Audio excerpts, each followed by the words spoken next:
ቤተሰብን ወደ አሜሪካን ሀገር ለማምጣት ወይም ደግሞ ኢሚግራንት ቪዛን ለማስገኘት የሚደረጉ ፕሮሰሶችን ምን ያህል ጊዜ እንደሚፈጅ ማን ነው ኤሊጂብል የሚሆነው ስቴፖቹ እነማን ናቸው እሱን አንዳንድ ነገር ለማለት ነው የመጣሁት። አላን ጉደታ ነኝ ከአላን ጉደታ የጠበቃ ቢሮ። አሜሪካን ሀገር ያለ ሰው ሲቲዝን ወይም ደግሞ ግሪን ካርድ ፐርማነንት ሬዚደንት የሆነ ሰው ወይም ደግሞ የመኖሪያ ፈቃድ ያለው ሰው ቤተሰቦቹን ወደ አሜሪካን ሀገር ለማምጣት መብት አለው። አሁን በቅርብ ሰስፔንድድ ሆኗል። ቪዛውን ኢሹዋንስ ላይ ብቻ ነው ሰስፔንድ የተደረገው። ስለዚህ ሰዎች ተደናግጣችሁ መጀመሪያ የፈለጋችሁትን ነገር ሳትጀምሩ እንዳትቀሩ በሚል ስቴፖቹን አሁን አንድ ሁለት እያልኩኝ ለመናገር ሞክራለሁ። መጀመሪያ ኤሊጂብል መሆን አለበት። አንድ ሰው ሲቲዝን መሆን አለበት ወይም ደግሞ ግሪን ካርድ ሆልደር መሆን አለበት።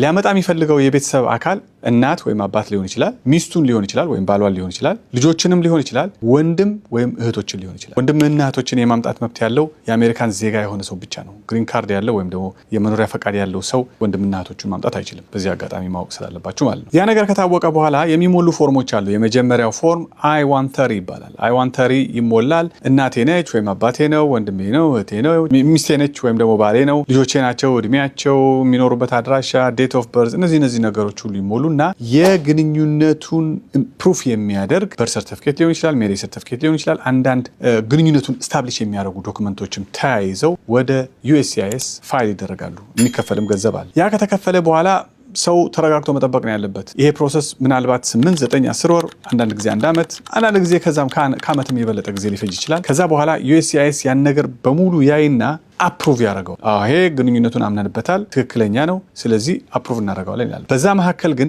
አንዳንድ ጊዜ ዶክመንቶቹ በቂ ካልሆኑ ወይም ደግሞ የግንኙነቱን መሰረት በደንብ ማስረዳት ያልቻለ ሰው ሪኩዌስት ፎር ኤቪደንስ ወይም ደግሞ አዲሽናል ኤቪደንስ ላክልን፣ እናትህ መሆናቸውን በደንብ አላወቅንም ወይም ደግሞ ሚስቴ ነች ትላለህ፣ ግን የሚስትነት የሚያሳየውን ከሜሬጅ ሰርቲፊኬት ውጪ ሌላ ያመጣኸው ነገር የለምና አላመንህም፣ ስለዚህ እነዚህ ነገሮች አጠናክረህ ላክልን ይላሉ። ናውዴይስ ግን ያ ነገር እየቀረ ነው። ስለዚህ በተቻለ መጠን መጀመሪያ ላይ ፋይል በምታደርጉበት ጊዜ በትክክል ሁሉንም ዶክመንቶች አንድ ላይ አድርጋችሁ ብታስገቡ ይሻላል። ዋንስ USCIS አፕሩቭ ካደረገው በኋላ የሚቀጥለው ስቴፕ ወደ ናሽናል ቪዛ ሴንተር ነው የሚሄደው። ናሽናል ቪዛ ሴንተር ደግሞ ስራው ዶክመንቶችን ማሰባሰብ ብቻ ነው።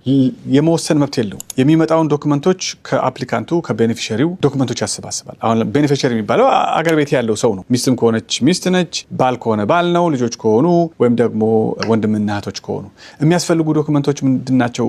ኢትዮጵያ ካለው ወይም ደግሞ እዛ ውጭ ሀገር ካለው ዘመድ የሚያስፈልጉ ነገሮች የፖሊስ ወረቀት ያስፈልጋል፣ ቫሊድ የሆኑ ፓስፖርቶች ያስፈልጋሉ፣ ፒክቸሮች ያስፈልጋሉ እና ደግሞ የሚሞሉ ፎርሞች አሉ ስለ ሰውየው ባክግራውንድ። ይሄኛው እዚህ ፔቲሽነሩ ደግሞ አሜሪካን ሀገር ያለው ሰው ደግሞ ሲቲዝኑ ወይም ደግሞ ግሪን ካርድ ሆልደሩ ታክስ ሪተርኑን ያቀርባል።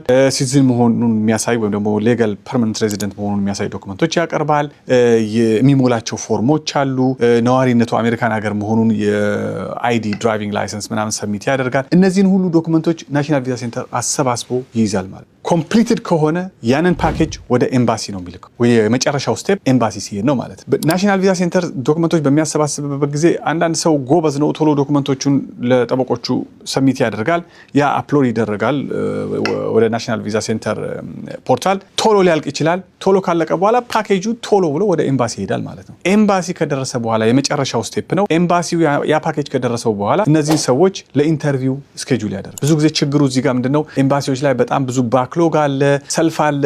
ስለዚህ ቶሎ የመጠራት አንዳንድ ጊዜ ትንሽ ያስቸግራል። ኢቬንቹዋሊ ግን ኢንተርቪው ይጠራል። ያ ሰው ኤምባሲ ይገባና እውነት ግንኙነቱ መሆኑን ያሳያል።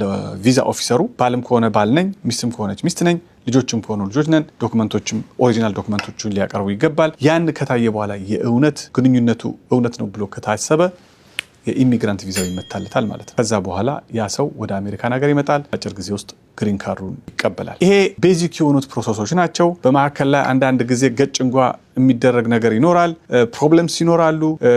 ዶክመንትን በተመለከተ USCIS አንዳንድ ጊዜ ሪቮክ አድርገና ወይም ደግሞ ዲናይ ልናደርግ ነው፣ ኢንቴንት አለን ዲናይ ለማድረግ ወይም ደግሞ ይሄ በቂ ዶክመንት አይደለም ይላል። የባለሙያ ምክር እዚህ አካባቢ ያስፈልጋል። ኤቭሪ ስቴፕ በተቻለ መጠን ስሙዝሊ እንዲያልቅላችሁ ከፈለጋችሁ ሁኔታዎችን ገና ከመጀመሪያው ከዶክመንት ማዘጋጀት ደረጃ በተዘጋጁበትና ሁኔታዎችን በቶሎ ጊዜውም ጠብቆ ሰሚት የምታደርጉ ከሆነ ብዙ ከባድ አይደለም። አላን ጉደታ